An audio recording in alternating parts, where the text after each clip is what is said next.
ಒಂದು train speed ಆಗಿ ಹೋಗ್ತಿರ್ಬೇಕಾದ್ರೆ sudden ಆಗಿ ಸ್ಟಾಪ್ ಆಗೋಗುತ್ತೆ. ಅದು ಕೂಡ ಮಧ್ಯರಾತ್ರಿ ದಟ್ಟವಾಗಿರುವಂತ ಒಂದು ಕಾಡ್ನಲ್ಲಿ. ಅದೇ ಸಮಯಕ್ಕೆ ಟ್ರೈನ್ ಒಳಗಡೆ ಇರುವಂತ ಜನರಿಗೆ ತುಂಬಾ ವಿಚಿತ್ರವಾಗಿರುವಂತ ಶಬ್ದಗಳೆಲ್ಲ ಕೇಳಿಸೋದಕ್ಕೆ ಶುರು ಆಗ್ತವೆ. ಇದರಿಂದ ಇವರೆಲ್ಲರೂ ಹೆದರ್ಕೊಂಡು ನಿಂತ ಜಾಗದಲ್ಲೇ ನಿಂತಿರ್ಬೇಕಾದ್ರೆ ಮುಂದೆ ಜನರ ಜೊತೆ ಏನೇನೆಲ್ಲ ಆಯ್ತು ಅಂತ ನೀವು ತಿಳ್ಕೊಬೇಕು ಅಂತಂದ್ರೆ ಈ ಮೂವಿನ ಕೊನೆವರೆಗೂ ನೋಡ್ಬೇಕು. ಈ ಮೂವಿ ಹೆಸರು ಹೌಲ್ ಅಂತ. ಮೂವಿಯ ಮೊದಲ ಸೀನ್ ನಲ್ಲಿ ನಮ್ಗೆ ರೈಲ್ವೆ ಡಿಪಾರ್ಟ್ಮೆಂಟ್ ನಲ್ಲಿ ಚೆಕಿಂಗ್ ಆಫೀಸರ್ ಆಗಿರುವಂತ ಜೋಯ್ನ ತೋರಿಸ್ತಾರೆ. ಇವತ್ತಿನ ಕೆಲಸ ಎಲ್ಲ ಮುಗಿಸಿ ಲಾಕರ್ ಹತ್ರ ಬಂದಾಗ ನೋಡ್ತಾನೆ ಇವನು ಸೂಪರ್ವೈಸರ್ ಕೆಲಸಕ್ಕೋಸ್ಕರ ಪ್ರಮೋಷನ್ ಬೇಕು ಅಂತ ಅಪ್ಲೈ ಮಾಡಿದ್ದ. ಆದ್ರೆ ಅದು ರಿಜೆಕ್ಟ್ ಆಗೋಗಿರುತ್ತೆ. ಅದೇ ಸಮಯಕ್ಕೆ ಇವನ ಫ್ರೆಂಡ್ ಡೇವಿಡ್ ಇಲ್ಲಿಗೆ ಬರ್ತಾನೆ. ಆಕ್ಚುಲಿ ಇವನು ಸೂಪರ್ವೈಸರ್ ಆಗಿರೋದ್ರಿಂದನೇ ಜೋಯಿ ಅಪ್ಲಿಕೇಶನ್ ರಿಜೆಕ್ಟ್ ಆಗಿರೋದು. ನಂತರ ಡೇವಿಡ್ ಇವತ್ತಿನ ಕೊನೆಯ ಟ್ರೈನ್ ನಲ್ಲಿ ನೀನು ಡ್ಯೂಟಿನ ಮಾಡ್ಬೇಕು ಅಂತ ಜೋಯಿಗೆ ಹೇಳಿದಾಗ ಇನ್ನೇನ್ ಮಾಡುದು ಅಂತ ಇವನು ಕೂಡ ಸರಿ ಅಂತ ಒಪ್ಕೋತಾನೆ. ಇಲ್ಲೇ ನಮ್ಗೆ ಎಲೆನ್ ಅನ್ನೋ ಒಬ್ಳು ಹುಡುಗಿನೂ ಕೂಡ ತೋರಿಸ್ತಾರೆ. ನಂತರ ಇವನು ಟ್ರೈನ್ ಒಳಗಡೆ ಬಂದು ಇವನ ಕೆಲಸನ ಮಾಡೋದಕ್ಕೆ ಶುರು ಮಾಡ್ತಾನೆ. ಅಂದ್ರೆ ಟಿಕೆಟ್ ಅನ್ನ ಚೆಕ್ ಮಾಡುವಂತ ಕೆಲಸನ. ಇಲ್ಲಿ ನಮ್ಗೆ ಮೂವಿಯ ಒಂದಷ್ಟು ಇಂಪಾರ್ಟೆಂಟ್ ಕ್ಯಾರೆಕ್ಟರ್ ಗಳು ಕೂಡ ಪರಿಚಯ ಆಗ್ತಾರೆ. ಇವಳ ಹೆಸರು ಕೇಟ್ ಅಂತ. ಕೇಟ್ ಇವತ್ತು ಟಿಕೆಟ್ ನ ಮನೇಲೆ ಮರ್ತ್ಬಿಟ್ಟು ಬಂದಿರೋದ್ರಿಂದ ಬೇರೆ ಟಿಕೆಟ್ ಅನ್ನ ತಗೊಳ್ಳೇಬೇಕಾಗಿರುತ್ತೆ. ಅಂದಂಗೆ ಟ್ರೈನ್ ನಿಲ್ಸೋ ಅಂತ ಲಾಸ್ಟ್ ಸ್ಟಾಪ್ ನ ಹೆಸರು ಈಸ್ಟ್ ಬ್ರೋ ಅಂತ. ಇದಾದ್ಮೇಲೆ ಇವನು ಮ್ಯಾಥ್ಯೂ ಹಾಗೆ ಇವನು ಬಿಲ್ಲಿ. ಅಲ್ಲಿಂದ ಇವನು ಮುಂದಿನ ಬೋಗಿಗೆ ಬಂದಾಗ ಇಲ್ಲಿ ನೀನಾ ಅನ್ನೋ ಒಬ್ಳು ಹುಡುಗಿ ಇರ್ತಾಳೆ. ಇವಳದು ಎಷ್ಟು ಇರಿಟೇಟಿಂಗ್ ಕ್ಯಾರೆಕ್ಟರ್ ಅಂತಂದ್ರೆ ದುರಾಂಕಾರ ಯಾವಾಗ್ಲೂ ತಲೆ ಮೇಲೆ ಇರುತ್ತೆ. ಹಾಗೆ ಇವರಿಬ್ರು ವಯಸ್ಸಾಗಿರುವಂತ ಕಪಲ್ಸ್ ಗೆಡ್ ಹಾಗೆ ಜೆನ್ನಿ ಅಂತ. ಅದಾದ್ಮೇಲೆ ಈ ವ್ಯಕ್ತಿಯ ಹೆಸರು ಆಡ್ರಿಯನ್. ಯಾವಾಗ ಇವನು ಅಲ್ಲಿಂದ ಮುಂದಿನ ಬೋಗಿಗೆ ಬರ್ತಾನೋ ಇವನಿಗೆ ಗೊತ್ತಾಗುತ್ತೆ ಎಲೆನ್ಗೂ ಕೂಡ ಇವತ್ತು ಇದೇ ಟ್ರೈನ್ ನಲ್ಲಿ ಡ್ಯೂಟಿ ಸಿಕ್ಕಿದೆ ಅಂತ. ಹೇಳ್ಬೇಕು ಅಂತಂದ್ರೆ ಇವನು ಇವಳನ್ನ ಇಷ್ಟಪಡ್ತಿರ್ತಾನೆ. ಆದ್ರೆ ಇದು ಎಲೆನ್ಗೆ ಗೊತ್ತಿರೋದಿಲ್ಲ. ನಿನ್ ಪ್ರಮೋಷನ್ ವಿಷಯ ಗೊತ್ತಾಯ್ತು, ಏನು ಬೇಜಾರ್ ಮಾಡ್ಕೊಳ್ಬೇಡ ಅಂತ ಇವನಿಗೆ ಸಮಾಧಾನ ಮಾಡ್ತಾಳೆ. ಹಾಗೆ ಇಲ್ಲೇ ಇದ್ದಂತ ಪೌಲ್ ಅನ್ನೋ ಒಬ್ಬ ವ್ಯಕ್ತಿ ವಾಶ್ರೂಮ್ಗೆ ಅಂತ ಹೋಗ್ತಾನೆ. ನಂತರ ಜಾಯ್ ಇವನ ಕೆಲಸನೆಲ್ಲ ಮುಗಿಸಿ ಕಿಟಕಿ ಪಕ್ಕ ಬಂದು ಕುಂತ್ಕೊಂಡು ಮಳೆ ಬರ್ತಿರೋದನ್ನ ನೋಡ್ತಾ ನೋಡ್ತಾ ನಿದ್ದೆಗೆ ಜಾರ್ ಬಿಡ್ತಾನೆ. ಆದ್ರೆ ಸ್ವಲ್ಪ ಹೊತ್ತಿನ ನಂತರ ಸಡನ್ ಆಗಿ ಟ್ರೈನ್ ಸ್ಟಾಪ್ ಆಗೋಗುತ್ತೆ. ಅದು ಕೂಡ ಒಂದು ದಟ್ಟವಾಗಿರುವಂತ ಕಾಡಿನ ಮಧ್ಯ. ಆಗ ಟ್ರೈನ್ ಡ್ರೈವರ್ ಸ್ಪೀಕರ್ ನಲ್ಲಿ ಎಲ್ಲರಿಗೂ ಅನೌನ್ಸ್ ಮಾಡ್ತಾನೆ, ಚಕ್ರಕ್ಕೆ ಏನೋ ಸಿಗಾಕೊಂಡಿರೋದ್ರಿಂದ ಟ್ರೈನ್ ಸ್ಟಾಪ್ ಆಗಿದೆ, ನಾನು ಅದನ್ನ ಚೆಕ್ ಮಾಡ್ತೀನಿ, ಯಾರು ಏನು ಟೆನ್ಷನ್ ಮಾಡ್ಕೋಬೇಡಿ ಅಂತ. ಹೀಗೆ ಜಾಯ್ ಸ್ವಲ್ಪ ಮುಂದೆ ಬಂದಾಗ ನೋಡ್ತಾನೆ ಬಿದ್ದೋಗಿರುವಂತ ವಸ್ತುಗಳನ್ನ ಎತ್ತಿಡೋದಕ್ಕೆ ಆಡ್ರಿಯನ್ ಎಲೆನ್ಗೆ ಹೆಲ್ಪ್ ಮಾಡ್ತಿರ್ತಾನೆ. ಸರಿ ಅಂತ ಇವನು ಕೂಡ ಸೇರಿ 3 ಜನ ಟ್ರೈನ್ ನಲ್ಲಿ ಬಿದ್ದೋಗಿರುವಂತ ವಸ್ತುಗಳನ್ನ ಎತ್ತಿಡ್ತಾರೆ. ನಂತರ ಈ ಕಡೆ ಟ್ರೈನ್ ಡ್ರೈವರ್ ಟ್ರೈನ್ ಇಂದ ಹೊರಗಡೆ ಬಂದು ಯಾಕೆ ಟ್ರೈನ್ ಇದ್ದಕ್ಕಿದ್ದಂಗೆನೆ ಈ ರೀತಿ ಸ್ಟಾಪ್ ಆಯ್ತು ಅಂತ ಚೆಕ್ ಮಾಡೋದಕ್ಕೆ ಶುರು ಮಾಡಿ ಚಕ್ರಗಳನ್ನೆಲ್ಲ ನೋಡ್ತಿರ್ತಾನೆ. ಅದೇ ರೀತಿ ಈ ಕಡೆ ಗಾಬರಿ ಆಗಿರುವಂತ ಪ್ಯಾಸೆಂಜರ್ಸ್ ಗಳಿಗೆ ಜಾಯ್ ಸಮಾಧಾನ ಮಾಡ್ತಿರ್ತಾನೆ. ಯಾಕೆಂತಂದ್ರೆ ಈ ತರ ಕಾಡಿನ ಮಧ್ಯೆ ಏನಕ್ಕೆ ಟ್ರೈನ್ ಅನ್ನ ಸ್ಟಾಪ್ ಮಾಡಿದಾರೆ ಅಂತ ಇವ್ರಿಗಂತೂ ಅರ್ಥನೇ ಆಗ್ತಿರೋದಿಲ್ಲ. ಈ ಕಡೆ ಡ್ರೈವರ್ ಹುಡುಕ್ತಾನೆ ಇರ್ತಾನೆ, ರೀಸನ್ ಏನು ಅಂತ ಇನ್ನೂ ಕೂಡ ಇವನಿಗೆ ಅರ್ಥ ಆಗಿರೋದಿಲ್ಲ. ನಂತರ ಜಾಯ್ ಪ್ಯಾಸೆಂಜರ್ಸ್ ಗಳಿಗೆ ಸಮಾಧಾನ ಮಾಡ್ತಾ ಡ್ರೈವರ್ ನ ಕಾಂಟ್ಯಾಕ್ಟ್ ಮಾಡೋದಕ್ಕೆ ಟ್ರೈ ಮಾಡ್ತಾನೆ. ಆದ್ರೆ ಆ ಕಡೆಯಿಂದ ಯಾವುದೇ ತರದ ರೆಸ್ಪಾನ್ಸ್ ಬರೋದಿಲ್ಲ. ಅದೇ ಸಮಯಕ್ಕೆ ಟ್ರೈನ್ ಇಂದ ಹೊರಗಡೆ ಡ್ರೈವರ್ ಕೊನೆಗೂ ರೀಸನ್ ಅನ್ನ ಕಂಡಿಡಿದ್ ಬಿಡ್ತಾನೆ. ಆಕ್ಚುಲಿ ಒಂದು ಜಿಂಕೆ ಸಿಗಾಕೊಂಡಿರೋದ್ರಿಂದ ಟ್ರೈನ್ ಸ್ಟಾಪ್ ಆಗಿರುತ್ತೆ. ಅದಕ್ಕೆ ಇವನು ಅದನ್ನ ಹೊರಗಡೆ ತೆಗೆಯೋದಕ್ಕೆ ಟ್ರೈ ಮಾಡ್ತಿರ್ಬೇಕಾದ್ರೆ ಕಾಡಿನ ಗಿಡ ಮರಗಳ ಮಧ್ಯೆ ಏನೋ ವಿಚಿತ್ರವಾಗಿ ಸೌಂಡ್ ಇವನಿಗೆ ಕೇಳಿಸುತ್ತೆ. ಅಷ್ಟೇ ಅಲ್ಲದೆ ಯಾರೋ ಇವನನ್ನ ನೋಡ್ತಿದ್ದಾರೆ ಅಂತಾನೂ ಕೂಡ ಅನ್ನಿಸ್ತಿರುತ್ತೆ. ಆದ್ರೆ ಟ್ರೈನ್ ನ ಒಳಗಡೆ ನೀನಾ ಜೋರಾಗಿ ಸಾಂಗ್ ಹೇಳ್ತಿರೋದನ್ನ ಕೇಳಿ ಈ ಓಲ್ಡ್ ಕಪಲ್ ಗೆ ಸ್ವಲ್ಪನೂ ಇಷ್ಟ ಆಗ್ತಿರೋದಿಲ್ಲ. ನಂತರ ಕಾಡಿನ ಮಧ್ಯದಿಂದ ಒಂದು ಕ್ರಿಯೇಚರ್ ಬಂದು ಡ್ರೈವರ್ ನ ಮೇಲೆ ಅಟ್ಯಾಕ್ ಮಾಡಿಬಿಡುತ್ತೆ. ಈ ಕ್ರಿಯೇಚರ್ ನ ಕಾಲು ನೋಡೋದಕ್ಕೆ ಪ್ರಾಣಿಯ ಕಾಲುಗಳ ತರ ಇದ್ರೂ ಕೂಡ ಮನುಷ್ಯರ ರೀತಿ 2 ಕಾಲಿನಲ್ಲಿ ನಿಂತಿರುತ್ತೆ. ಇಲ್ಲಿ ಟ್ರೈನ್ ನ ಒಳಗಡೆ ಎಲ್ಲರೂ ಎಷ್ಟೇ ಹೊತ್ತು ಕಾಯ್ದ್ರು ಕೂಡ ಡ್ರೈವರ್ ನ ಬಗ್ಗೆ ಏನು ಗೊತ್ತಾಗದೆ ಇರೋದ್ರಿಂದ ಜೋ ಹಾಗೆ ಎಲೆನ್ ಡ್ರೈವರ್ ನ ಕ್ಯಾಬಿನೆಟ್ ಹತ್ರ ಬಂದು ಡೋರ್ ಓಪನ್ ಮಾಡಿ ನೋಡಿದ್ರೆ ಡ್ರೈವರ್ ಎಲ್ಲೂ ಕೂಡ ಇವರಿಗೆ ಕಾಣಿಸೋದೇ ಇಲ್ಲ. ಇವ್ರಿಗಂತೂ ತುಂಬಾನೇ ಕನ್ಫ್ಯೂಸ್ ಆಗೋಗುತ್ತೆ. ಹೀಗೆ ಹುಡುಕಾಡ್ತಿರ್ಬೇಕಾದ್ರೆ ಜೋ ಡೋರ್ ಓಪನ್ ಮಾಡಿರೋದನ್ನ ನೋಡಿ ಮುಂದೆ ಇರುವಂತ ಕಾಡಿನ ಕಡೆಗೆ ಬ್ಯಾಟರಿ ಹಾಕಿ ಚೆಕ್ ಮಾಡ್ತಾನೆ. ಆದ್ರೆ ಅಲ್ಲೂ ಕೂಡ ಇವನಿಗೆ ಕಾಣಿಸೋದಿಲ್ಲ. ಇಷ್ಟೊತ್ತಿಗೆ ಪ್ಯಾಸೆಂಜರ್ಸ್ ಗಳೆಲ್ಲ ತುಂಬಾ ಕೋಪ ಮಾಡ್ಕೊಬಿಟ್ಟಿರ್ತಾರೆ. ಇಲ್ಲೆಲ್ಲ ಏನ್ ನಡೀತಿದೆ, ಟ್ರೈನ್ ನ ಸ್ಟಾರ್ಟ್ ಮಾಡ್ಕೊಂಡು ಹೋಗೋದ್ ಬಿಟ್ಟು ಇಲ್ಲೇನ್ ಮಾಡ್ತಿದೀರಾ, ನಾವು ಡ್ರೈವರ್ ನ ಮೀಟ್ ಮಾಡ್ಬೇಕು ಅಂತ ಇವ್ರು ಹೋಗ್ತಿರ್ಬೇಕಾದ್ರೆ ಜೋ ಹೇಳ್ತಾನೆ ಟ್ರೈನ್ ನಲ್ಲಿ ಡ್ರೈವರ್ ಇಲ್ಲ, ಚೆಕ್ ಮಾಡೋದಕ್ಕೆ ಅಂತ ಹೊರಗಡೆ ಹೋದವನು ಇನ್ನೂ ಕೂಡ ಬಂದಿಲ್ಲ ಅಂತ. ಇದನ್ನ ಕೇಳ್ತಿದ್ದಂಗೆ ಇವರೆಲ್ಲರಿಗೂ ಟೆನ್ಷನ್ ನ ಲೆವೆಲ್ ಇನ್ನೂ ಕೂಡ ಜಾಸ್ತಿ ಆಗೋಗುತ್ತೆ. ಡ್ರೈವರ್ ಇಲ್ಲ ಅಂತಂದ್ರೆ ಏನ್ ಮಾಡೋದು ಅಂತ.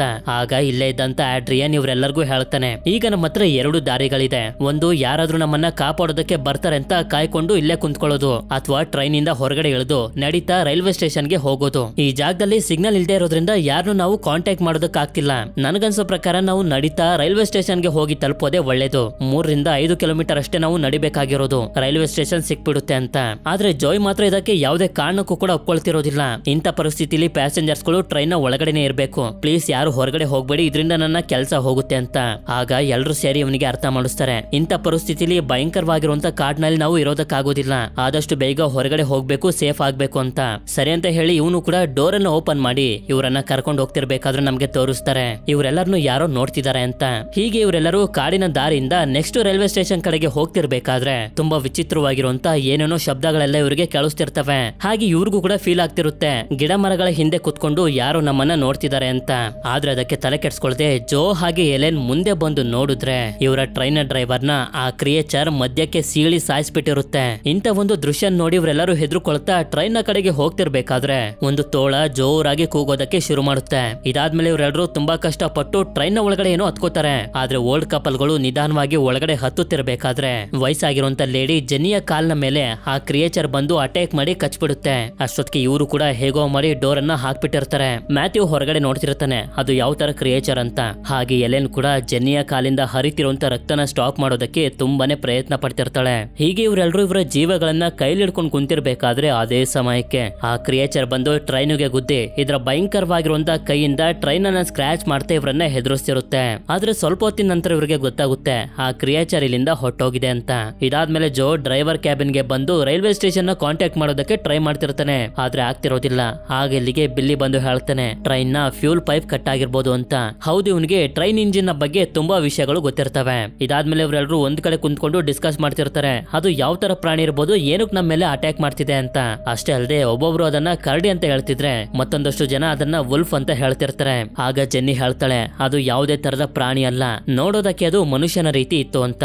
ಆದ್ರೆ ಹೀಗೆ ಇವರು ಮಾತಾಡ್ತಿರ್ಬೇಕಾದ್ರೆ ಗಮನಿಸ್ತಾರೆ ಮುಂದಿನ ಬೋಗಿಯಿಂದ ಏನೋ ಶಬ್ದ ಬರ್ತಿರುತ್ತೆ. ಆ ಕ್ರಿಯೇಚರ್ ಟ್ರೈನ್ ಒಳಗಡೆ ಬಂದಿರ್ಬೋದು ಅಂತ ಆಡ್ರಿಯಾನ್, ಬಿಲ್ಲಿ ಹಾಗೆ ಜೋ ಮೂರು ಜನ ಬಂದು ನೋಡಿದ್ರೆ ಟಾಯ್ಲೆಟ್ ಇಂದ ಶಬ್ದ ಬರ್ತಿರುತ್ತೆ. ಅದು ಹೊರಗಡೆ ಬರ್ತಿದ್ದಂಗೆನೆ ಹೊಡಿಬೇಕು ಅಂತ ಇವರು ಅನ್ಕೋತಿರ್ತಾರೆ.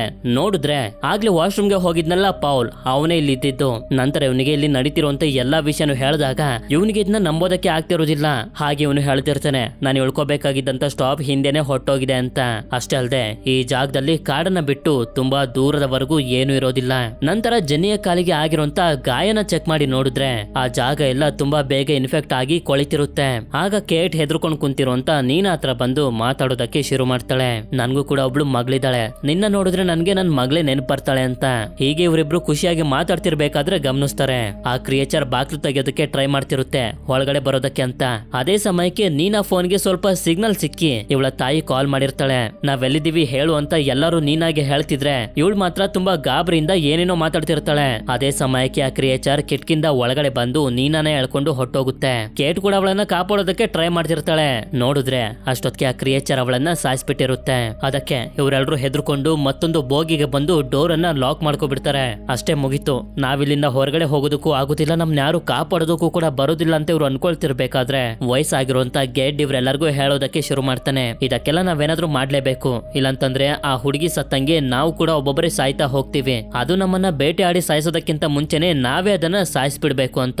ಇದು ಎಲ್ಲರಿಗೂ ಕೂಡ ಸರಿ ಅಂತ ಅನ್ಸಿ ವೆಪನ್ ಗಳನ್ನ ರೆಡಿ ಮಾಡ್ಕೊಂಡು ಇವರಿರುವಂತ ಬೋಗಿಯ ಕಿಟಕಿಗಳಿಗೆ ಕಬ್ಬಿಣದ ವಸ್ತುಗಳನ್ನ ಮೆಟಲ್ ವಸ್ತುಗಳನ್ನ ಫಿಟ್ ಮಾಡ್ತಿರ್ತಾರೆ. ಯಾಕೆಂತಂದ್ರೆ ಆ ಕ್ರಿಯೇಚರ್ ಯಾವುದೇ ಕಾರಣಕ್ಕೂ ಕೂಡ ಒಳಗಡೆ ಬರಬಾರ್ದು ಅಂತ. ಈಗ ಇವರೆಲ್ಲರೂ ಬೇರೆ ದಾರಿ ಇಲ್ಲದೆ ಟ್ರೈನ್ ಒಳಗಡೆ ಸಿಗಾಕೋಬಿಟ್ಟಿದ್ದಾರೆ. ಬೇರೆಯವರು ಇವರನ್ನ ಕಾಪಾಡೋದಕ್ಕೆ ಬರ್ತಾರೋ ಇಲ್ವೋ ಅಂತಾನು ಕೂಡ ಗೊತ್ತಿಲ್ಲ. ಆಗ ಜೆನ್ನಿ ಕೇಟ್ ನ ಕರೆದು ಕೇಳ್ತಾಳೆ ಸತ್ತೋಗಿರುವಂತ ಆ ಹುಡುಗಿ ಹೆಸರು ಏನು ಅಂತ. ಆದ್ರೆ ಇವಳಿಗೂ ಕೂಡ ಅವಳ ಹೆಸರು ಗೊತ್ತಿರೋದಿಲ್ಲ. ನಂತರ ನಿನ್ಗೆ ಮಕ್ಳಿದಾರ ಅಂತ ಕೇಳಿದಾಗ ಕೇಟ್ ಕೂಡ ಹೌದು ನನ್ಗೊಬ್ಳು ಮಗಳಿದಾಳೆ ಅಂತ ಹೇಳ್ತಾಳೆ. ಆದ್ರೆ ನಮ್ಗೆ ಮಕ್ಳೇ ಆಗಿಲ್ಲ ಅಂತ ಜೆನ್ನಿ ಅಳೋದಕ್ಕೆ ಶುರು ಮಾಡ್ಕೊಬಿಡ್ತಾಳೆ. ಇದರಿಂದ ಕೇಟ್ಗೆ ತುಂಬಾನೇ ಬೇಜಾರಾಗುತ್ತೆ. ಇದಾದ್ಮೇಲೆ ಆಡ್ರಿಯನ್ ಜೋ ಹತ್ರ ಬಂದು ಸದ್ಯಕ್ಕೆ ಆ ಕ್ರಿಯೇಚರ್ ಇಲ್ಲಿಂದ ಹೊಟ್ಟೋಗಿರ್ಬೋದು, ಆದ್ರೆ ಅದು ಮತ್ತೆ ಇಲ್ಲಿಗೆ ಬಂದು ಖಂಡಿತ ನಮ್ಮ ಮೇಲೆ ಅಟ್ಯಾಕ್ ಮಾಡೇ ಮಾಡುತ್ತೆ. ನಮ್ಗೆ ಅದರಿಂದ ತಪ್ಪಿಸ್ಕೊಳ್ಳೋದು ಇಂಪಾಸಿಬಲ್. ಇದೇ ನಮ್ಗೆ ಸರಿಯಾದ ಸಮಯ. ನಿನ್ನ ಹತ್ರ ಇರುವಂತ ಕೀಗಳಿಂದ ಟ್ರೈನ್ ಡೋರ್ ಅನ್ನು ಓಪನ್ ಮಾಡು. ಆ ಕ್ರಿಯೇಚರ್ ಬಂದು ಇಲ್ಲಿರೋರನ್ನ ಸಾಯಿಸ್ತಿರ್ಬೇಕಾದ್ರೆ ನಾವಿಲ್ಲಿಂದ ತಪ್ಪಿಸ್ಕೊಂಡು ಒಂದು ಸೇಫ್ ಆಗಿರುವಂತ ಜಾಗಕ್ಕೆ ಹೊಟ್ಟೋಗೋಣ ಅಂತ ಹೇಳ್ತಿರ್ತಾನೆ. ಆದ್ರೆ ಜೋ ಮಾತ್ರ ಎಲ್ಲರ ಸೇಫ್ಟಿನ ತಲೆಯಲ್ಲಿ ಇಟ್ಕೊಂಡು ಇದಕ್ಕೆ ಒಪ್ಕೊಳ್ಳೋದಿಲ್ಲ. ಅದೇ ಸಮಯಕ್ಕೆ ಜೆನ್ನಿ ರಕ್ತದ ವಾಂತಿನ ಮಾಡೋದಕ್ಕೆ ಶುರು ಮಾಡ್ತಾಳೆ. ಅಷ್ಟೇ ಅಲ್ಲದೆ ಇವಳ ಹಲ್ಲುಗಳು ಕೂಡ ಮುರಿದು ಹೊರಗಡೆ ಬಂದು ಬೀಳ್ತಿರ್ತವೆ. ಇವಳಿಗೆ ಏನಾಗಿರ್ಬೋದು ಅಂತ ಇವರೆಲ್ಲರೂ ಮಾತಾಡ್ಕೊಳ್ತಿರ್ಬೇಕಾದ್ರೆ ಆಗ ಜೋ ಗಮನಿಸ್ತಾನೆ ಪೌಲ್ ಡೋರ್ ಅನ್ನು ಓಪನ್ ಮಾಡ್ಕೊಂಡು ಟಾಯ್ಲೆಟ್ ಗೆ ಹೊಟ್ಟೋಗಿದ್ದಾನೆ ಅಂತ. ಇದರಿಂದ ಆಡ್ರಿಯನ್ ಡೋರ್ ಅನ್ನ ಕ್ಲೋಸ್ ಮಾಡೋದಕ್ಕೆ ನೋಡ್ತಿರ್ಬೇಕಾದ್ರೆ ನಾನು ಅವನನ್ನ ಕರ್ಕೊಂಡ್ ಬರ್ತೀನಿ ಅಂತ ಜೋ ಟಾಯ್ಲೆಟ್ ಹತ್ರ ಬಂದು ಪೌಲ್ ಬೇಗ ಹೊರಗಡೆ ಬಾ ಅಂತ ಕರಿತಿರ್ತಾನೆ. ಆದ್ರೆ ಅಷ್ಟೊತ್ತಿಗೆ ಡೋರ್ ಕೂಡ ಜಾಮ್ ಆಗೋಗುತ್ತೆ. ಇದೇ ಸಮಯಕ್ಕೆ ಕ್ರಿಯೇಚರ್ ಕೂಡ ಟ್ರೈನ್ ನ ಮೇಲೆ ಬಂದ್ಬಿಡುತ್ತೆ. ನಂತರ ಅದು ಸೀದಾ ಟಾಯ್ಲೆಟ್ ನ ಒಳಗಡೆ ಬಂದು ಪೌಲ್ ನ ತುಂಬಾ ಕ್ರೂರವಾಗಿ ಸಾಯಿಸಾಕ್ಬಿಡುತ್ತೆ. ಇದರಿಂದ ಜೋ ಡೋರ್ ಅನ್ನು ಓಪನ್ ಮಾಡೋದಕ್ಕೆ ನೋಡ್ತಿದ್ರೆ ಆಡ್ರಿಯನ್ ಅದನ್ನ ಲಾಕ್ ಮಾಡ್ಬಿಟ್ಟಿರ್ತಾನೆ. ಹಾಗೆ ಇಲ್ಲಿರುವಂತ ಜನರೆಲ್ಲರೂ ಹೊರಗಡೆ ಹೋಗೋದಕ್ಕೆ ಪ್ರಯತ್ನ ಪಡ್ತಿದ್ರೆ ಡೋರ್ ಲಾಕ್ ಆಗಿರುತ್ತೆ. ಹಾಗೆ ಕೀ ಎಲ್ಲ ಜೋ ಹತ್ರ ಇರುತ್ತೆ. ಈ ಕಡೆ ಆ ಕ್ರಿಯೇಚರ್ ಜೋನ ಹಿಂದೆ ಬಂದು ನಿಂತಿರುತ್ತೆ. ಅಷ್ಟೊತ್ತಿಗೆ ಎಲ್ಲರೂ ಇವನನ್ನ ಒಳಗಡೆ ಹೇಳ್ಕೊಂಡು ಡೋರ್ ಅನ್ನ ಲಾಕ್ ಮಾಡ್ಕೊಬಿಡ್ತಾರೆ. ಇವ್ರಿಗನ್ನಿಸ್ತಿರುತ್ತೆ ಆ ಕ್ರಿಯೇಚರ್ ಗೆ ಡೋರ್ ಓಪನ್ ಮಾಡೋದಕ್ಕಾಗೋದಿಲ್ಲ, ನಾವು ಸೇಫ್ ಆಗ್ಬಿಟ್ವಿ ಅಂತ. ಆದ್ರೆ ನೋಡ್ತಾ ನೋಡ್ತಿದ್ದಂಗೆನೆ ಭಯಂಕರವಾಗಿರುವಂತ ಕ್ರಿಯಾಚರ್ ಡೋರ್ ಅನ್ನು ಓಪನ್ ಮಾಡಿ ಸೀದಾ ಜೋ ಹತ್ರ ಬಂದು ಇವನನ್ನ ಸಾಯಿಸ್ಬೇಕು ಅಂತ ಅನ್ಕೊಳ್ಳೋಷ್ಟ್ರಲ್ಲಿ ಎಲೆನ್ ಇದಕ್ಕೆ ಚುಚ್ಬಿಡ್ತಾಳೆ. ಹೀಗೆ ಎಲ್ಲರೂ ಒಂದೊಂದು ಟೂಲ್ ಇಂದ ಇದ್ರ ಮೇಲೆ ಅಟ್ಯಾಕ್ ಅನ್ನ ಮಾಡ್ತಾ ಇದಕ್ಕೆ ಎದ್ದೊಳೋದಕ್ಕೂ ಕೂಡ ಚಾನ್ಸ್ ಅನ್ನ ಕೊಡದೆ ಚೆನ್ನಾಗಿ ಹೊಡಿತಿರ್ತಾರೆ. ಇದರಿಂದ ಈ ಕ್ರಿಯೇಚರ್ಗೆ ತುಂಬಾ ಕೋಪ ಬಂದು ಬಿಲ್ಲಿನ ಮೇಲೆ ಎತ್ತಿ ಇಟ್ಕೊಂಡಾಗ ಹೇಗೋ ಮಾಡಿ ಇದನ್ನ ಬೆಳೆಸಿ ಮ್ಯಾಥ್ಯೂ ಒಂದು ಕೊಡ್ಲಿನ ತಗೊಂಡ್ ಬಂದು ಇದ್ರ ಮೇಲೆ ಚೆನ್ನಾಗಿ ಅಟ್ಯಾಕ್ ಮಾಡ್ತಾ ಸಾಯಿಸ್ಬಿಡ್ತಾನೆ. ಇದನ್ನ ನೋಡಿ ಇವರೆಲ್ಲರೂ ತುಂಬಾ ಶಾಕ್ ಆಗ್ಬಿಟ್ಟಿರ್ತಾರೆ. ಇದು ಯಾವ ತರ ಕ್ರಿಯೇಚರ್ ಅಂತ. ಯಾಕೆಂತಂದ್ರೆ ಮನುಷ್ಯನ ರೀತಿ ಬಾಡಿ ಇದ್ರೆ ಹಲ್ಲು ಹಾಗೆ ಕಾಲ್ಗಳು ತೋಳದ ರೀತಿ ಅಂದ್ರೆ ವುಲ್ಫ್ ನ ರೀತಿ ಇರುತ್ತೆ. ಆಗ ಮ್ಯಾಥ್ಯೂ ಹೇಳ್ತಾನೆ ಇದೊಂದು ವೇರ್ ವುಲ್ಫ್ ಅಂದ್ರೆ ಅರ್ಧ ಮನುಷ್ಯ ಅರ್ಧ ತೋಳ. ಇನ್ಫೆಕ್ಷನ್ ಅಥವಾ ಯಾವ್ದಾದ್ರು ರೋಗದಿಂದ ಮನುಷ್ಯ ರೀತಿ ಆಗಿರ್ಬೋದು ಅಂತ. ಅದೇ ಸಮಯಕ್ಕೆ ಇದರ ಕೈಯಲ್ಲಿರುವಂತ ರಿಂಗ್ ನ ನೋಡಿ ಇವರಿಗೆ ಕನ್ಫರ್ಮ್ ಆಗೋಗುತ್ತೆ ಹೌದು ಮೊದ್ಲು ಇವನೊಬ್ಬ ಮನುಷ್ಯ ಆಗಿದ್ದ ಅಂತ. ಅದ್ರ ಜೊತೆ ಇವ್ರಿಗೊಂದು ಡೌಟ್ ಕೂಡ ಬಂದ್ಬಿಡುತ್ತೆ ಯಾರಾದ್ರೂ ಕಚ್ಚಿ ಈ ವ್ಯಕ್ತಿ ಈ ರೀತಿ ವೇರ್ ವುಲ್ಫ್ ಆಗಿರ್ಬೋದಾ ಅಂತ.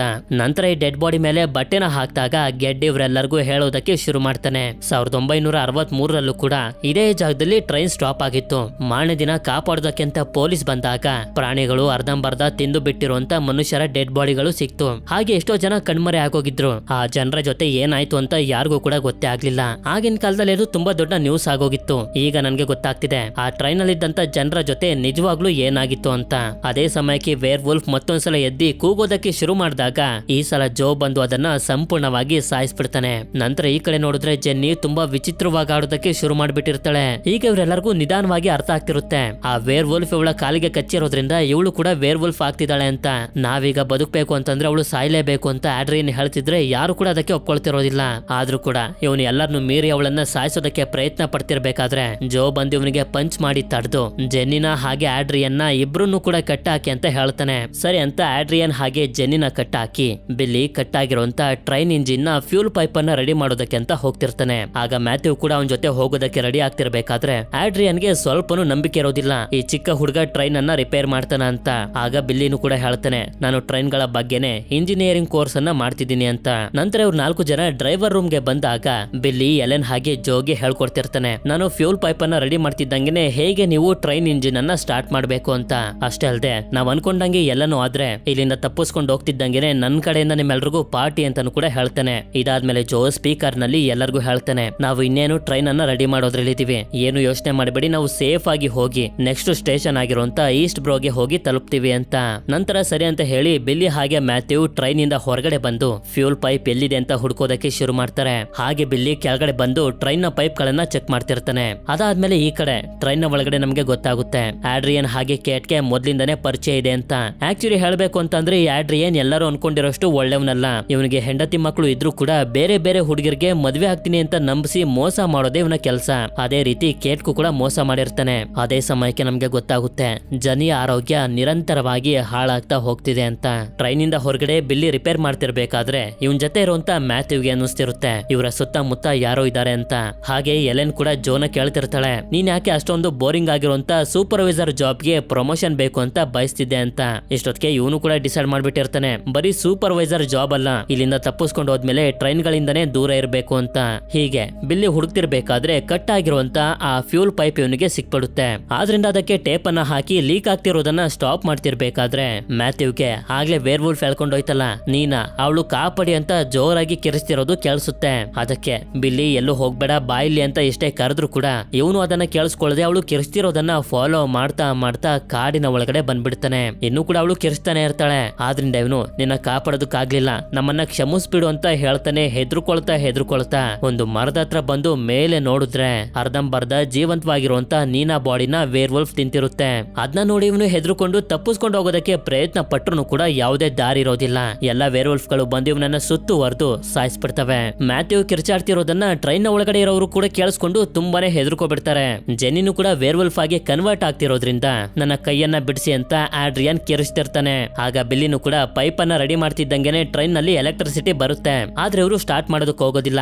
ಬಿಲ್ಲಿ ಒಳಗಡೆ ಬರ್ಲಿ ಅಂತ ಕಾಯ್ತಿರ್ತಾರೆ. ಹೊರಗಡೆ ನೋಡಿದ್ರೆ ಬಿಲ್ಲಿ ಇರುವಂತ ಜಾಗದ ಕಡೆಗೆ ವೇರ್ ವುಲ್ಫ್ ಗಳು ಬಂದು ಕೆಳಗಡೆ ನೋಡಿದ್ರೆ ಅವನು ಎಲ್ಲೂ ಕೂಡ ಕಾಣಿಸೋದಿಲ್ಲ. ಯಾಕೆಂತಂದ್ರೆ ಇವನು ಟ್ರೈನ್ ಅನ್ನ ಹಿಡ್ಕೊಂಡು ಮೇಲೆ ಬಚ್ಚಿಟ್ಕೊಬಿಟ್ಟಿದ್ದ.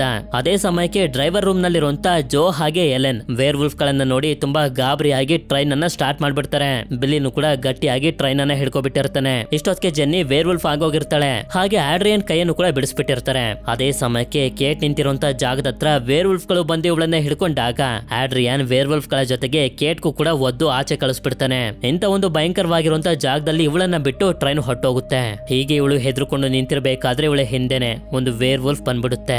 ಈ ಕಡೆ ಆಡ್ರಿಯನ್ ಜೆನ್ನಿಗೆ ಹೊಡೆಯೋದಕ್ಕೆ ಹೋದಾಗ ಗೆಡ್ ಇವನಿಗೆ ಹೊಡೆದ್ ಬಿಡ್ತಾನೆ. ಇದರಿಂದ ಗೆಡ್ ಕೊನೆಗೂ ಇವನ ಹೆಂಡತಿ ಜೆನ್ನಿಯಿಂದನೇ ಸತ್ತೋಗ್ತಾನೆ.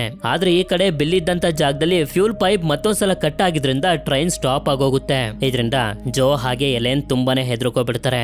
ಜೆನ್ನಿ ಆಡ್ರಿಯನ್ ಹತ್ರ ಬರ್ತಿರ್ಬೇಕಾದ್ರೆ ಯಾರು ಇವಳಿಗೆ ಚುಚ್ಚುತ್ತಾರೆ. ನೋಡಿದ್ರೆ ಜೋ ಹಾಗೆ ಎಲೆನ್. ಜೋ ಆಡ್ರಿಯನ್ಗೆ ಹೊಡೆಯೋದಕ್ಕೆ ನೋಡ್ತಿರ್ತಾನೆ. ಯಾಕೆಂತಂದ್ರೆ ಇವ್ರಿಗೆ ಗೊತ್ತಿದೆ ಕೇಟ್ ನ ಹೊರಗಡೆ ತಳಿ ಸಾಯಿಸಿರೋದು ಇವನೇ ಅಂತ. ಅಷ್ಟೊತ್ತಿಗೆ ಎಲ್ಲಾ ವೇರ್ ವುಲ್ಫ್ ಗಳು ಕೂಡ ಟ್ರೈನ್ ನ ಒಳಗಡೆ ಬಂದ್ಬಿಟ್ಟಿರ್ತವೆ. ಅದಕ್ಕೆ ಅವುಗಳು ಇಲ್ಲಿಗೆ ಬರಬಾರ್ದು ಅಂತ ಈ ಬೋಗಿಯ ಎರಡೂ ಕಡೆಯ ಡೋರ್ ಗಳನ್ನ ಕ್ಲೋಸ್ ಮಾಡಿ ಹೊರಗಡೆ ಹೋಗೋದಕ್ಕಿರುವಂತ ಡೋರ್ ಅನ್ನ ಓಪನ್ ಮಾಡೋದಕ್ಕೆ ನೋಡ್ತಿರ್ತಾರೆ. ಆದ್ರೆ ಆಡ್ರಿಯನ್ ಇವರಿಬ್ರಿಗೇನೆ ಹೊಡೆದು ವೇರ್ ವುಲ್ಫ್ ಗಳು ಇವ್ರನ್ನ ತಿಂತಿರ್ಬೇಕಾದ್ರೆ ನಾನ್ ಎಸ್ಕೇಪ್ ಆಗ್ಬೇಕು ಅಂತ ನೋಡ್ತಿರ್ತಾನೆ. ಆದ್ರೆ ಇಬ್ರು ಸೇರಿ ಇವನಿಗೆ ಹೊಡೆದಾಕ್ಬಿಡ್ತಾರೆ. ನೋಡಿದ್ರೆ ಕೀಗಳು ಡೋರ್ ಅಲ್ಲೇ ಉಳ್ಕೊಬಿಟ್ಟಿರುತ್ತೆ. ಆದ್ರಿಂದ ಆಡ್ರಿಯನ್ ಡೋರ್ ಅನ್ನ ಕ್ಲೋಸ್ ಮಾಡ್ಕೊಂಡು ಕೀನು ಕೂಡ ಜೊತೆಲೆ ತಗೊಂಡು ಹೊಂಟೋಗ್ತಾನೆ. ಅದೇ ಸಮಯಕ್ಕೆ ಬೋಗಿಯ ಎರಡೂ ಕಡೆಯಿಂದ ವೇರ್ ವುಲ್ಫ್ ಗಳು ಬಂದು ಇನ್ನೇನು ಇವ್ರ ಮೇಲೆ ಅಟ್ಯಾಕ್ ಮಾಡಬೇಕು ಅಂತ ಅನ್ಕೊಳ್ಳೋಷ್ಟ್ರಲ್ಲಿ ಇನ್ನು ಕೂಡ ಬದುಕಿರುವಂತ ಬಿಲ್ಲಿ ಬಂದು ಇವುಗಳ ಮೇಲೆ ಬೆಂಕಿನ ಹಾಕ್ಬಿಡ್ತಾನೆ.